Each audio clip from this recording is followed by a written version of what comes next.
Welcome back to Denton Ventures. Well, here on Hickory Street, we have a barbershop, we have a bar, And now a pizza place. This is the future home of Mellow Mushroom.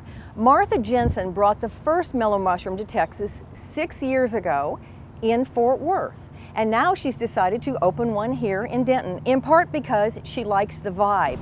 And when we caught up with Martha, it was just as construction here was getting underway. Mellow Mushroom is a collection of restaurants. It was started in 1974 by 3 college kids, and it's grown into over 100 stores kind of across the southeast. And it's an experience to come to a Mellow Mushroom, and exhilarating for all of your senses. Our food is incredible. Our art and design of the store, each store is unique, and each owner puts a lot into the art and design of the store. So it should be, kind of you're looking around, soaking in the atmosphere, and it's fun. Our pizza bakers are throwing dough, and people are interacting and seeing their neighbors, so it should just be a real fun experience. So where are you in the process right now? Clearly you're not open yet, so where are you in this process? We just started construction. We've done plumbing and some electricity, and we're about to pour back concrete next week and start putting up walls. So for anybody who's interested in a process like this, is it a longer process, more complicated process in becoming a business owner than they might think? It's a very long process. I mean, a lot of thought and planning has to go into it. My business partner and I always say slow and methodical. Really have to plan and think through every decision. And we've been working on this Mellow Mushroom for about a year already, and you can see we're just breaking ground. So, why did you pick this place? You could have picked anywhere. Why did you pick this place? Denton to me is just ripe for a Mellow Mushroom. I mean, the community is so artistic and creative, and of course we have a lot of students here. Students love the Mellow Mushroom, a lot of young families who love the Mellow Mushroom, and just the music scene and art scene. It's a perfect match. And then downtown, I love downtown. It's so beautiful, and this space is just perfect, I think.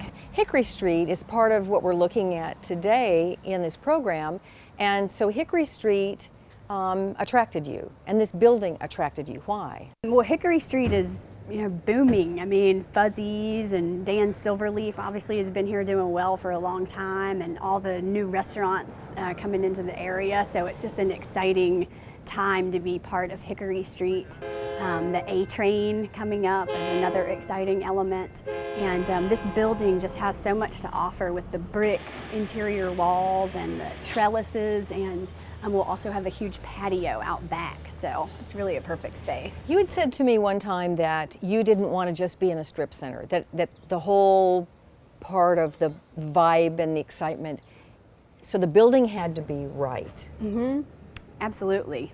Yeah, the building had to be right, and as soon as I walked in this building, usually finding a spot is a long process in itself, but as soon as I saw this spot, I just knew in my heart it was right because of the architectural elements and the space out back. You started a Mellow Mushroom in Texas, the first in Texas, 6 years ago. How did you decide how did you know that was the right business? It's interesting, my business partner, Kim, and I looked at tons of businesses, and she called me from Destin, Florida. She was on vacation, and she called me from a Mellow Mushroom, screaming. And she was so excited to have discovered this concept. And I grew up in Atlanta, but I'd been gone for so long, I had kind of forgotten. But as soon as she mentioned it, I mean, it was like the light bulb went off for both of us, and that was it. I mean, it's our passion, and we just love it. I mean, it's an amazing product. If you had any advice for anybody who's either going to buy into a franchise or start their own business, what would your advice be? My advice would be to do a ton of research, do your due diligence on making sure that the business model is strong, and have enough capital to make sure that you can get it started and maintained while your business is growing. I think that's the biggest mistake that people make. Oftentimes it takes a lot more capital than you think it's going to take. Well, so there's big success in your future, huh? I think so. I think so. Great. Thanks so much. Yeah, thank you.